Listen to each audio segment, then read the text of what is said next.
iteka. Mbese ni hehe ushaka kuzamara ubuzima bwawe bw'iteka ryose? Ni mu ijuru cyangwa ni muri Gehinomu? Tega amatwi ijambo ry'Imana ugezweho n'umukozi w'Imana Pasiteri Ntakende Sadoki kuva ku wa mbere kugeza ku wa gatandatu kuva saa 11:45 za mu gitondo. Calvary ni wowe Yesu yashenjaguriwe. Reka mbasuhuze cyane abateze amatwi abari hirya no hino, mbifurize n'ikaze muri uyu mwanya mwiza tugiye kuganira ijambo ry'Imana. Reka rero mbasabe abafite Bibiliya zanyu mufite n'uburyo bwo kuba mwazirambura, tuzirambure muri Zaburi ya 90. Niho tugiye gusoma, turasoma umurongo wa mbere tugeze ku murongo waho wa 12. Zaburi ya 90 umurongo wa mbere turasoma tugeze ku wa 12. Nizere rero ko muguwe neza kandi muri kunezererwa mu mwami. Mbere gato yuko dusoma hano muri Zaburi, ndagira ngo mbabwire icyanditswe kiri hano muri Yohana igice cya 5 umurongo waho wa 24. Ni umurongo nkunda cyane kandi ni umurongo werekana ko umuntu ashobora kwambuka. Ushobora kwambuka nawe uyu munsi wa none ukava mu rupfu ukinjira mu bugingo.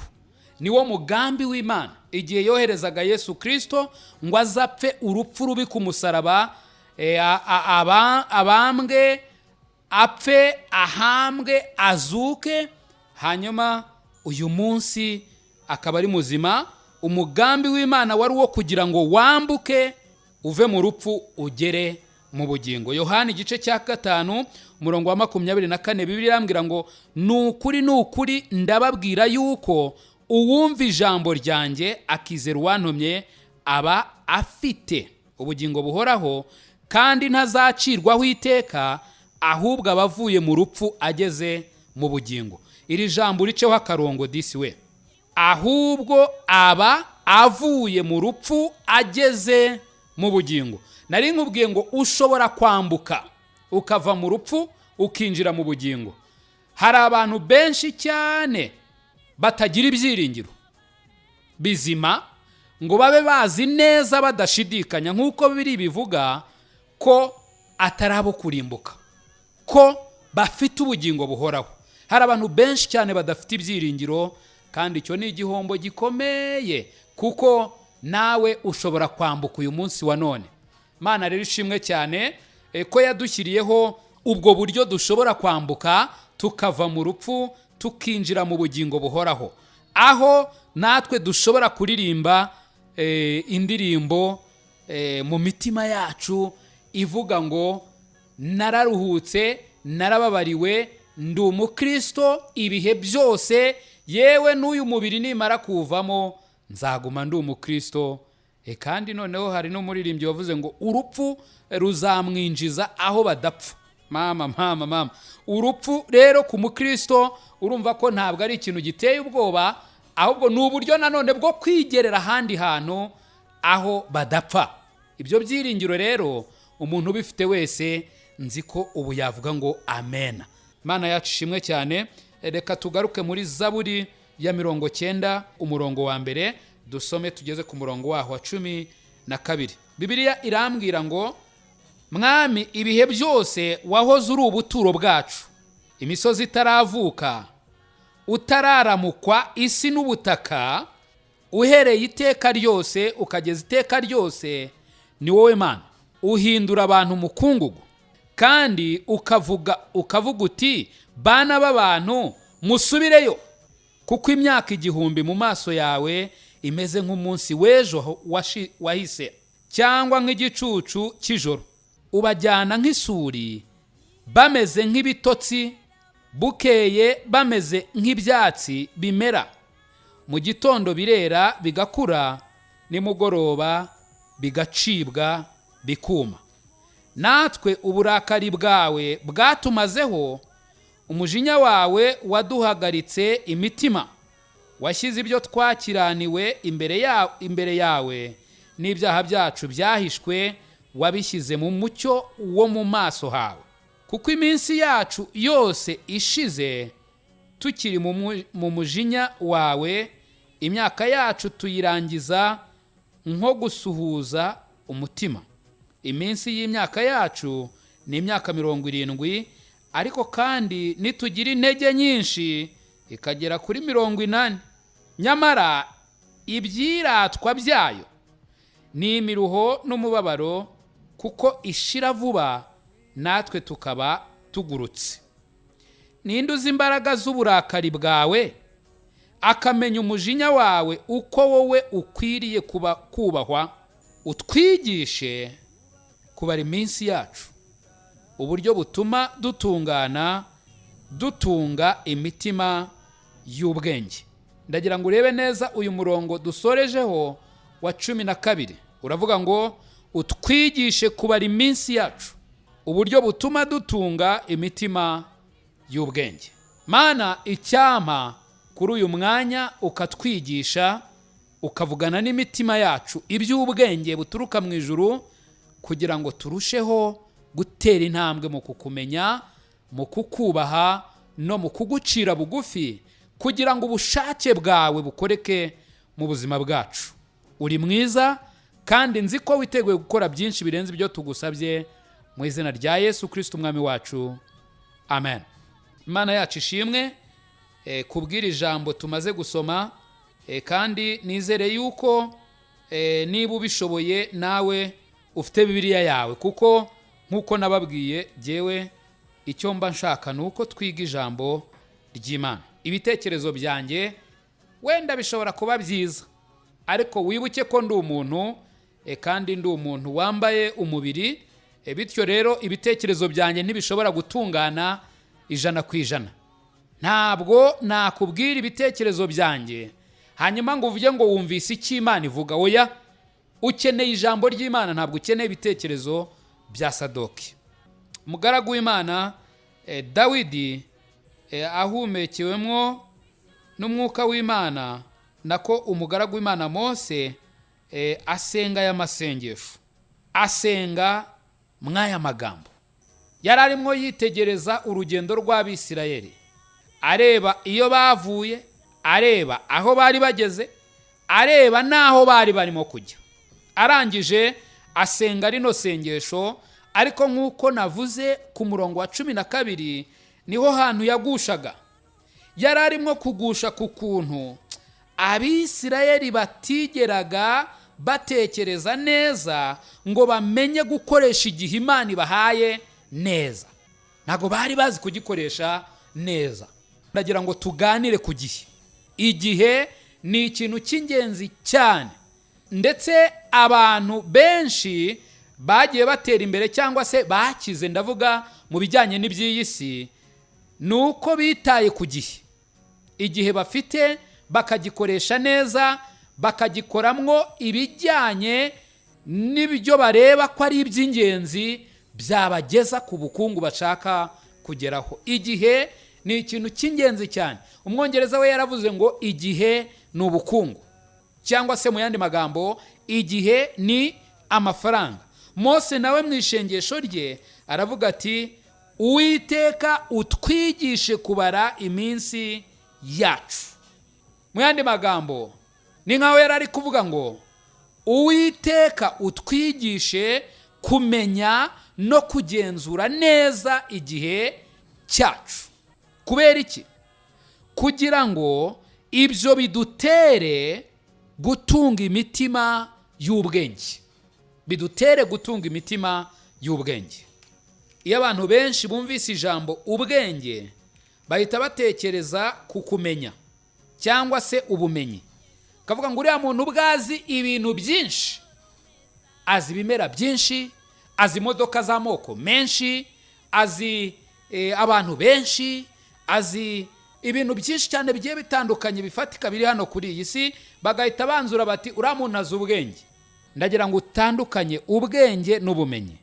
Umuntu ashobora kugira ubumenyi bwinshi cyane, akamenya amoko y'ubwatsi buri ku isi, akamenya amoko y'inyoni n'ibisiga biri ku isi, akamenya amoko y'ibintu byose biri mu nyanja, akamenya inyamaswa ziri mu mashyamba, akamenya umubiri w'umuntu, akamenya ibintu byinshi cyane bitandukanye, hari n'abazi gutwara indege, hari n'abazi kujyana ibyogajuru, hari abantu bazi ibintu byinshi cyane, akaba azi ibintu biri ku kwezi, akaba azi ibintu biri mu nda y'isi, akaba azi ibiki n'ibiki. Ariko ibyo byose ndi kubabwira ni ubumenyi, kandi ubumenyi ni bwiza. Ariko ubumenyi iyo umuntu adafite ubwenge, iherezo ryabwo ni mu rupfu. Ashobora kuba azi ibintu byinshi ariko akarangiriza urugendo rwe mu rupfu. Ariko ubwenge butandukanye n'ubumenyi ho gatoya. Ubwenge ni ukumenya uburyo ukoresha ubumenyi ufite mu buzima bwawe. Ubwenge ni ukumenya gukoresha ubumenyi ufite mu buzima bwawe. Ubwo ni bwo bwenge. Rero umukozi w'Imana Mose aravuga ati, utwigishe kubara iminsi yacu uburyo butuma dutunga imitima y'ubwenge. Icyama tugatunga imitima y'ubwenge. Icyama tukamenya neza yuko igihe dufite ari icy'ingenzi cyane. Hari abantu benshi bajya bambwira bati, ariko se koko muvugabutumwa urabona Yesu azagaruka? Koko urareba ukabona imyaka ishize ukabona Yesu akigarutse? Mu mutima nkababara cyane, kuko uko batangira gutekereza gutyo niko baba bagiye kujya kure cyane, bakirengagiza ko Imana itajya ibeshya, bakirengagiza ko Imana itajya itinza isezerano ryayo, ariko kandi bakibagirwa imbabazi zitangaje z'Imana. Imbabazi zikomeye z'Imana nizo zituma uyu munsi turiho, nizo zituma iyi si yacu uyu munsi wa none nubwo yuzuye ibyaha itari yarimbuka. Ni ukubera imbabazi z'Imana. Kwihangana kw'Imana gududubiza mu mbabazi zayo niko gutumye iyi si uyu munsi wa none itari yarimbuka. Ariko ubundi ndagira ngo nkubwire nshuti yanjye, Yesu azaza, kandi ku munsi n'isaha n'umunota n'isegonda Imana yagennye, mu kanya twebwe tudatekereza, Yesu azaza adutungure niba tutiteguye, hanyuma ducure amarira n'umuborogo. Ariko iki gihe dufite, wowe nanjye, iki gihe dufite ni igihe twari dukwiye gutekereza nk'umugaragu w'Imana Mose, ndetse twarangiza tugasenga, ukabwira Imana uti, Imana, muri iki gihe, muri iyi munota mfite, muri aka kanya mfite, muri aka kanya ukintije uyu mwuka ngihumeka, ndakwinginze nyigisha neza kubara iminsi yanjye, nyigisha neza gukoresha igihe cyanjye, nyigisha neza gukoresha igihe umpaye, kugira ngo ntunge umutima w'ubwenge. Aya magambo rero nayatekerejeho cyane, nsanga hari ibintu byinshi cyane dukwiriye kuyigamo. Iyo umuntu abuze neza umutima w'ubwenge, akora ibintu ku buryo ibyo bintu iyo ubirebye ubona asa nkaho adatekereza ko hari igihe azapfa. Ubona neza yuko asa nkaho adatekereza yuko afite iminsi mikeya yo kubaho. Dushobora kwibwira tuti, no, njye mfite imyaka 50, mfite imyaka 40, mfite imyaka 30, iyo yose se maze urabona ntashobora kumara indi nk'iyo. Urupfu ni ikintu gitungurana cyane. Isaha n'isaha ntabwo rureba umusaza, ntirureba umukecuru, ntirureba umugabo w'igikwerere, ntirureba umudamu w'ijigija, ntirureba umwana, ntirureba umusore. Urupfu ruziraho rushakiye. Ntago ruteguza ngo rukwandikire ibaruwa, ruyinyuze ku iposita cyangwa ruyihe umuturanyi ayikuzanire ngo ruguteguze ruti witegure ejo tuzagenda. Reka da, urupfu ruzira aho rushakiye. Ni nayo mpamvu wari ukwiye kugira uyu mutima w'ubwenge, utewe nuko uzi neza gukoresha igihe cyawe. Mu gihe nimwo dufata imyanzuro, kandi iyo myanzuro niyo iha icyerekezo ubuzima bwacu. Ndaguha urugero. Tuvuge nk'umuntu afashe umwanzuro wo kwibera mu kabari. Ni urugero ntanze. Niba uri mu kabari ukaba uteze amatwi ntunyumve nabi, ni urugero ntanze. Ariko nawe wafashe umwanzuro wo kwigira mu kabari. Ufashe umwanzuro wo kwibera mu kabari, ukagenda ukanywa gusa, urambwira ko ejo uba urimo kwerekeza he ubuzima bwawe? Reba neza, ntushobora kunywa inzoga z'ubuntu, kandi noneho nubwo utanywa iz'ubuntu ugomba kuzishyura. Ubwo bivuze ngo amafaranga aba arimo agenda. Noneho si amafaranga gusa, ufashe umwanzuro wo kwibera mu kabari ukajya winywera inzoga gusa, bishobora kukubuza amahirwe yo kurya ibyo kurya byubaka umubiri. Inzoga yonyine ntabwo ishobora kubaka umubiri wawe, ahubwo ihita igera vuba ku kigero cyawo itangira gusenya umubiri wawe. Ni nayo mpamvu umuntu wazinyweye cyane atangira no kubura imbaraga zireba aho ashaka kujya, akajya ajya aho zo zishaka, kubera ko ziba zimuzunguza, nawe akagenda azungabana, bityo akabura icyerekezo. Ntabwo ari icyerekezo gusa, ahubwo n'ingingo ze z'umubiri zitangira kubura uziyobora, kuko zitakiyoborwa n'ubwonko. Ubwonko buba bwacitse intege, noneho inzoga akaba arizo ziyobora. Iyo zikubwiye ngo inyarire, uwazinyweye ari inyarira. Iyo zikubwiye ngo ryama mu muhanda, uwazinyweye ari ryamira. Iyo zimubwiye ngo ikubite hasi, yikubita hasi, bityo akababuze icyerekezo bitewe n'umwanzuro yafashe wo kwiha inzoga, hanyuma agahinduka umucakara wazo. Urwo ni urugero nari mbahaye, ntimugire ngo ndi kwibasira abantu banywa inzoga. Guhitamo ni ukwa buri muntu wese. Ushatse wazinywa, ushatse wazireka.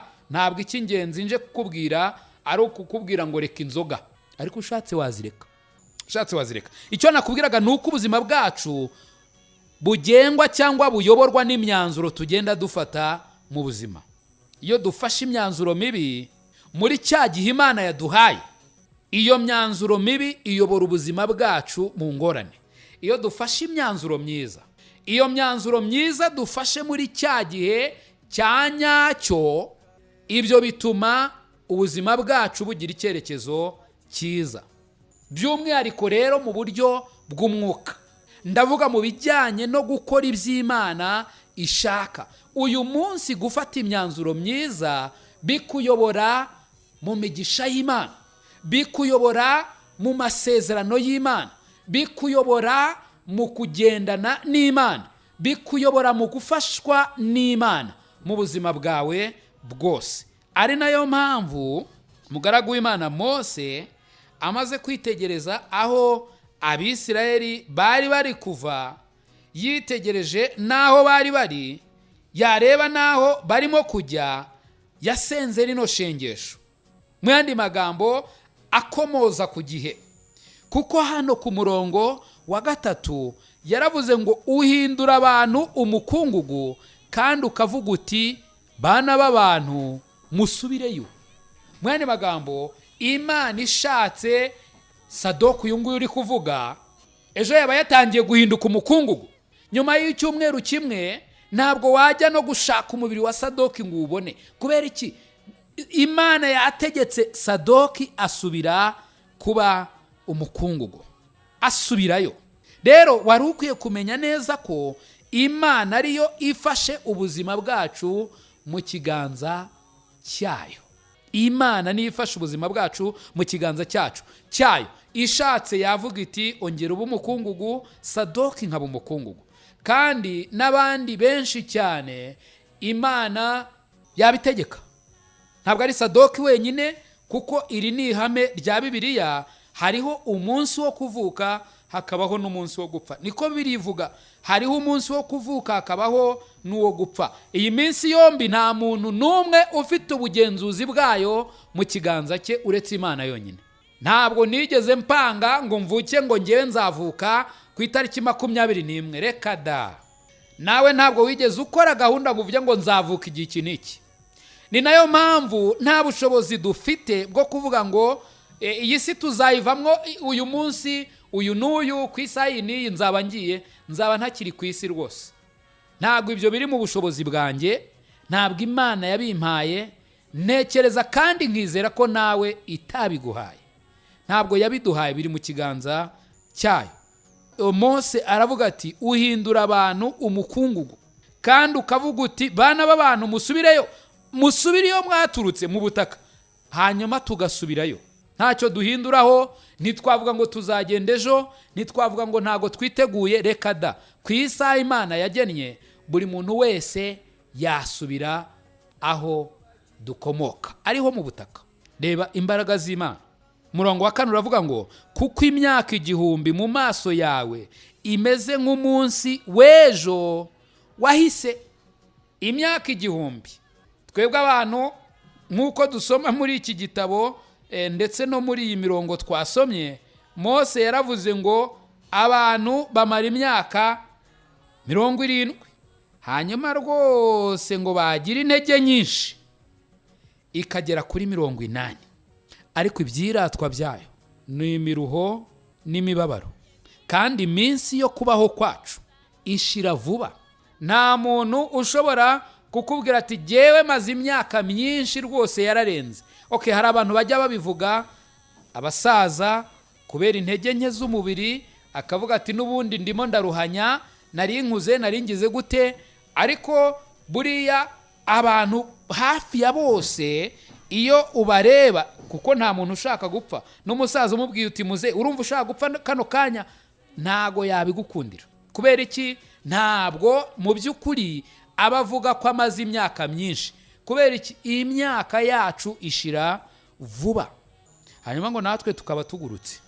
Mu yandi magambo, tugenda tutabishaka, dupfa igihe tutabishakaga. Nta muntu wari wavuga ngo njyewe narapanze ngo iki cyumweru nzapfa kandi umva nshaka gupfa. Reka da, tugenda nk'abagurutse, tugenda nk'abatwawe n'umuyaga, tugenda mu buryo tutateguye twebwe, kubera ko ariko Imana yabishatse.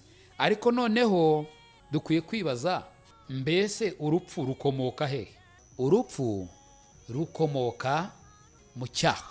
Imana mu itangiriro yabwiye umuntu wa mbere yaremye, ari nawe sogokuruza w'inyoko muntu yose, Adamu, iramubwira iti nukora ibyo ntashaka no gupfa uzapfa.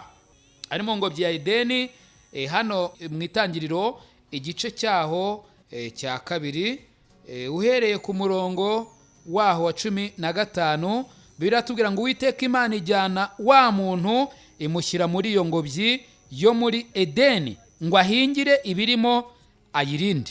Uwiteka Imana iramutegeka iti, ku giti cyose cyo muri iyo ngobyi ujye urya imbuto zacyo uko ushaka. Ku giti cyose cyo muri iyo ngobyi ujye urya imbuto zacyo uko ushaka. Iyo urebye haruguru ku murongo wa 9, Bibiliya itubwira ko Imana yamejeje muri iyo ngobyi igiti cyose cy'igikundiro cyera imbuto ziribwa, ariko by'umwihariko ngo imezamo n'igiti cy'ubugingo. Hagati muri iyo ngobyi imezamo n'igiti cy'ubugingo. Bivuze ngo ahantu Adamu na Eva babaga, Imana yabashyize hari harimo igiti cy'ubugingo. Irangije ngo imezamo n'igiti cy'ubwenge bumenyesha icyiza n'ikibi. Reba noneho hano ku murongo wa 16, Imana irababwiye ngo mujye murya imbuto zo ku giti cyose cyo muri iyo ngobyi uko mushaka. 17 niho hari ijambo ry'umwihariko, ikintu Imana yababujije. Imana yarababwiye ngo igiti cy'ubwenge bumenyesha icyiza n'ikibi ntuzakiryeho, kuko umunsi wakiriyeho no gupfa uzapfa. Ndagira ngo urebe neza, Imana yari yamejeje imbuto nyinshi z'ubwoko butandukanye muri iyo ngobyi, irangije imezamo n'ibiti bibiri by'ingenzi, igiti cy'ubugingo n'igiti cy'ubwenge bumenyekanisha icyiza n'ikibi. Imana yababujije igiti kimwe cyonyine, igiti cy'ubwenge bumenyekanisha icyiza n'ikibi, nicyo yababujije, kandi iraberurira ibabwiza ukuri ko umunsi bakiriyeho no gupfa bazapfa. Urupfu rero rukomoka mu cyaha. Icyaha ni iki? Ni ugukora iby'Imana yanga, cyangwa se kwica amategeko y'Imana. Itegeko rero Imana yahaye umuntu rimwe ryonyine rukumbi, ni naryo yishe, hanyuma akiryica kuko Imana itajya ibeshya. Icyagombaga gukurikiraho ni icyo Imana yari yavuze, urupfu rwagombaga kwinjira mu isi. Icyaha rero umuntu yakoze cyakinguriye urupfu, urupfu ruraza none uyu munsi rudukora uko Imana ibishaka. Rero Adamu na Eva bashoboraga kwirira ku giti cy'ubugingo amanywa nijoro, umunsi ku wundi bakirira ku giti cy'ubugingo, hanyuma bakabaho by'iteka ryose. Imana icyo giti ntabwo yari yarigeze ikibabuza.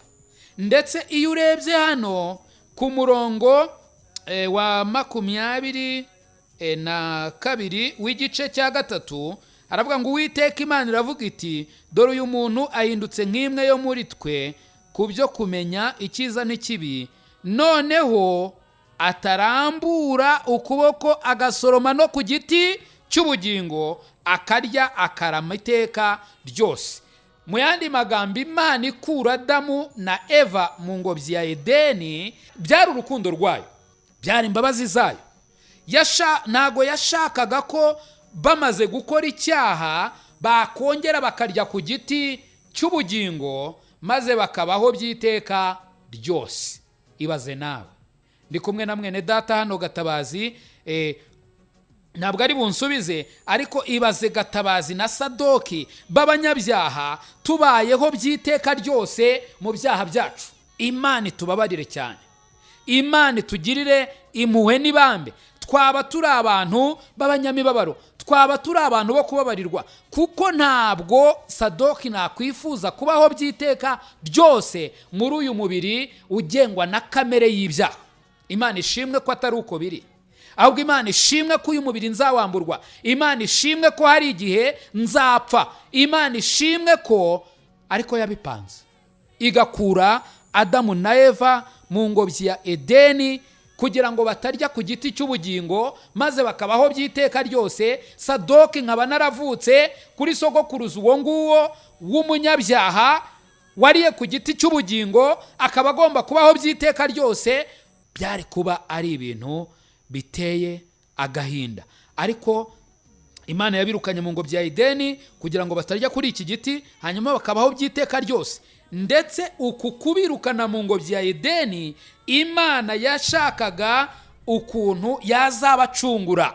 Imana yashakaga ukuntu yazohereza ntama w'Imana agapfa urupfu rubi ku musaraba kugira ngo jyewe nawe noneho ahubwo duhabwe ubugingo buhoraho butavuye mu gasuzuguro kacu, uretse ko butigera buvamo, ahubwo buvuye mu bushake bw'Imana yo ubwayo ikiyunga natwe binyuze mu mwana wayo, hanyuma tugahabwa ubugingo buhoraho nk'uko Imana ishaka mu gukiranuka kwayo. Icyo nashakaga kukwereka rero ni iki, ni uko icyaha cyakinguriye urupfu rukinjira mu isi. Ariko tugarutse ahangaha muri Zaburi yacu ya 90, aho turimo kureba ku gihe. Igihe nicyo dukoramo ibyo dukora byose, nicyo dufatamo imyanzuro yacu. Udafite igihe ntiwafata umwanzuro. Igihe utagifite nta nubwo wasoma Bibiliya, nta nubwo wakwizera, kuko kugira ngo wizere bisaba ko wumva ijambo ry'Imana hanyuma ukizera. Udafite igihe rero ntabwo wakumva ijambo ry'Imana, ntiwakwizera. Udafite igihe wakora iki? Ntacyo. Bivuze ngo igihe ni ikintu cy'ingenzi cyane. Iyo ufite igihe uba ufite amahirwe menshi cyane yo kugira ibyo utekereza, yo kugira imyanzuro ufata, yo kureba imbere ukamenya aho uri kujya, ukamenya aho uri, ukamenya n'aho urimo kuva. Mose nibyo yakoze, areba Abisirayeli ahantu bari bari kuva, areba aho bari bageze, n'ibyo bari barimo gukora, n'ibyo Imana yababujije, n'ibyo yababwiye, n'ibyo yabategetse, n'ibyo yabasezeranije. Maze Mose arebye aho bari, arangije yitegereza n'aho bari kujya, arangije asenga rino sengesho, aravuga ati, Uwiteka utwigishe kubara iminsi yacu. Mu buhe buryo? Atari mu buryo bwo kuvuga ngo jye maze imyaka myinshi, jye maze iminsi myinshi, ahubwo mu buryo butuma dutunga imitima itunganye. Mu yandi magambo, icyo nshaka kukubwira ni iki nshuti yanjye, ndagira ngo nkubwire ngo aka kanya ufite ni akanya k'igiciro gikomeye cyane, kuko ni akanya watekereza ukibaza ngo ariko ubundi ndi kuva he, ndi hehe, ndimo kujya he? Abantu benshi bari mu madini atandukanye, abantu benshi biyita cyangwa bavuga ko ari abakristo, ariko nagira ngo nkwinginge inshuti yanjye ufata akanya utekereze, bibaze ngo ariko ni gute nabaye umukristo, ni gute nabaye umukristo? Icya kabiri, ese mw'ubwo bukristo bwanjye, ese koko nemeranywa na Bibiliya? Mu yandi magambo, icyo Bibiliya ivuga umukristo akwiriye kuba ari cyo, ese koko nicyo ndicyo? Nurangiza wibaza uti nkanjye ubu ndi kwerekeza hehe? Ufata umwanya utekereze kuri ibyo bintu, kuko ibyo bintu aka kanya ufite nibyo bintu by'ingenzi ushobora gukoresha uyu mwanya ufite. Ushobora kwibaza aho uhagaze mu bijyanye n'iby'umwuka muri kano kanya. Mukristo uteze amatwi, mbese koko igihe cyawe uri kugikoresha neza? Uri gufata imyanzuro myiza ihamanya n'ijambo ry'Imana? Uri kubaho ubuzima bwawe mu buryo buhamanya n'ijambo ry'Imana, cyangwa urimo gutakaza igihe cyawe? Bibiliya iratubwira ngo ducunguze uburyo umwete, kuko isi irashirana no kwifuza kwayo. Icyama ukamenya agaciro k'igihe. Navuga byinshi, ariko ndagira ngo utekereze ku buryo ujya utekereza ku gihe, kuko abantu benshi, nanjye ubwanjye ndimo, hari igihe tutajya dutekereza ku gihe. Umuntu akabaho ngaho yicaye yigendera, yikorera ibyo yikorera, cyangwa se akajya mu bitari bifite umumaro cyane, iyo aba yarazi yuko igihe afite ari gitoya. Umugabo witwa Nyamutunzi yibutse gukoresha igihe neza, byarangiye n'ubu uyu munsi aracyarira, aracyaboroga, kubera ko yakoresheje igihe uko bidakwiriye. Ndakwinginga nshuti yanjye kugira ngo wite ku gihe cyawe, kandi niba uri umunyabwenge wari ukwiye gusenga rino sengesho umugaragu w'Imana Mose yasenze, ukabwira Imana uti Imana, nyigisha neza kugenzura igihe cyanjye mu buryo ntunga umutima w'ubwenge. Mana, icyampa uyu munsi wa none ukanyigisha kubara igihe cyanjye, ukanyigisha kwita ku gihe cyanjye, ukanyigisha guha agaciro isaha wongeye ku buzima bwanjye, mu buryo buntera gutunga umutima w'ubwenge. Umutima w'ubwenge ukora ibyo ushaka, umutima w'ubwenge buturuka mu ijuru, umutima wuzuye ijambo ryawe kandi uciriye bugufi gukora icyo ijambo ryawe ritegeka. Nicyo nisabira, nicyo nsabira bene data n'abashiki banjye bateze amatwi, ndetse n'abandi bantu bose bari hirya no hino.